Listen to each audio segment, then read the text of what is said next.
So this beast belongs to this young man. Hey, how's it going? This is Cody. Yeah. And this is his creation. Tell us a little bit about this thing. What is it? What's going on? It's a Frankenstein of basically a 2000 F350 with a 77 body on it. It's got the 7.3 Power Stroke with the 4R100 transmission. It's 6 inches of suspension lift, 3-inch body lift, 40-inch tires.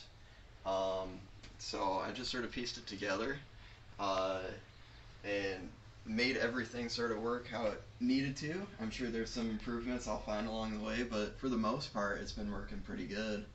And I've been very happy with it so far. I've probably got about 20,000 miles on it. And I just came back from a 4,000 mile trip with it. A few things did break, Crazy. but it made it back. But yeah, so I mean, 4,000 mile trip. Right.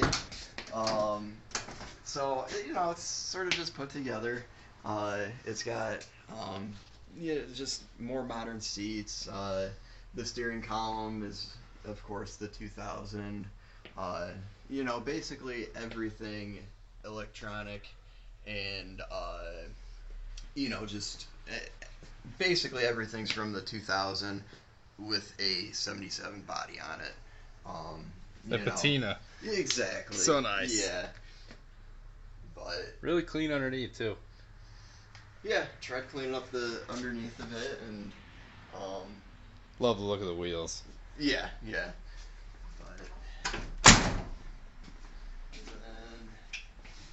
yeah, spontaneous trip to Utah. Right. I don't know if it's too dark. I can get a light. I got a light. Yeah. All right. Yeah, and really, it was just making everything sort of work within the space and body. Had to make a lot of pipes, just sort of relocate everything, brackets to hold intercooler, radiator. There's a lot of thought in there. Yeah. It's the way I look at it. And it's used. He uses it. Right, he drives it. He said, "I want to go." But it's a fun Made truck. your own downpipe? Yeah, downpipe. Pretty cool. Of course, all of the charge pipes, and honestly, I forget a lot of the stuff I did to it. But anything you see is basically not supposed to be there, and it is. So, Hydro Boost. I did the Hydro Boost. Oh yeah, that was cool. Nice fitting banjo bolt there. Mm-hmm. Nice line. That's Ann too, isn't it? Yeah, because I think that goes from it had to go from standard to metric. Okay. Oh yeah, that's fun. So that was, of course, the solution. And it needed to be longer, just the location. It's classy. It's classy. Did you put a new front cover on it, or you just cleaned that one up? Which one? The engine cover, front cover. Did you just paint it up? Yeah, it's just been painted. Electric fan. Yeah, so that I guess was the one thing I had to sort of get away from, was I had to use the electric fans. So thermostat. You do a thermostatic relay. I did to begin with, but you just run a switch. I just ran switches. I mean, this thing probably doesn't get too hot. No. They're not known for really running that That's hot. the thing. But yeah, I had to get away from the mechanical fan and run the electric ones. Yeah, you ran out of room. Yeah. Because if I were to do that, the radiator and intercooler would have to be, I guess the intercooler would have to be on the outside of the core support. Your body mounts are clean. But Did the front one line up? no, they all had to be cut and. Okay. I think I had to shorten. Oh yeah, you moved this one, didn't you? Yeah, because this was originally located over the hangar right here. Yeah. But you can't even tell. I think it was like maybe a half inch. I had it. Dude, shorten vertical welding sucks too. Oh yeah. But or overhead. Yeah. But for the most part, it's doing good. The one thing I will want to change is I want to get away from the body mounts. the 3-inch blocks just to get it a little bit lower.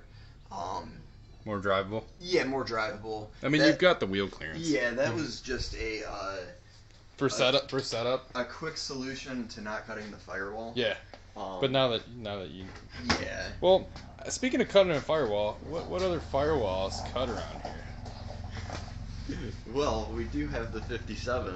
What 57? What's that? Let's see. You mean this one with the beautiful patina? Yeah, right? The shorty? Yeah. Oh. What? That's just the 57, right? Yeah. Oh, but what's that? It'll under be there? something eventually. You might have a 7.3 problem. Maybe. One day. Speaking of cutting the firewall, that's quite the project. So hopefully going to be more involved around here, and maybe doing stuff together. I would hope, and I just didn't want to intrude, you know. No. But yeah, the two of us together might be doing some really cool stuff. Yeah, So he's already doing a lot cooler stuff than Pretty me. cool shit happen. So right now we're after transmission. She got a little hot in Pikes Peak. And yeah, he went from Northeast Ohio to Pikes Peak in this thing. I was like, you did what? I mean, that's cool. So, but yeah, so I'm looking over the transform right now with him, and hopefully get her nurse back to health, because you got another meet to go to. Yeah, down in Tennessee within a few weeks, so as long as I make it there and back, I'm okay. And then after, do some upgrading. Yeah. Yeah, so. Oh, I'm ready for that. Yeah. Cool. And he made his own exhaust too, and it's really nice actually. Don't mind the ratchet straps. You know what? How many miles did that ratchet strap make it? So that probably was about a 20,000 mile, and then it did some off-roading and didn't like it. He went to Moab. Yeah. Yeah, made his own exhaust. I mean, really clean. Yeah, the strap broke, and he drove, 1,500 miles back with that strap. Yep. And it's not even melted. Like, I'm like, why do we have exhaust hangers? We can just have ratchet straps. Made his own privacy curtains. He does upholstery. He slept in the back of it. Yeah. Where'd you camp out at? So I would camp out once I got out to like Colorado and Utah. Just like, random little side trails. You just drive down a couple miles and make a little campsite, and no one bothers you. Perfect. So that's what I ended up doing. Nice. All right, man. Well, hopefully we'll have a lot more of this thing on the channel, and whatever that's gonna be, that's gonna be cool. I don't think that truck's gonna be very slow. And then on the channel too, probably see that yellow one over there too. But yeah, formerly known as Dr. Dentside over here. So yeah, I just thought it was too good not to show people what this guy's doing. I mean, this truck is not small. Like, how tall are you? Probably like 5'10", 5'11". So it fits within an 8-foot tall garage door. So yeah, I don't think you have ground clearance issues. No, like, we can. And it's easy to work on. Yeah, I would say you can take the transmission out like sitting up. All right, man. Well, thank you. Yeah, very cool.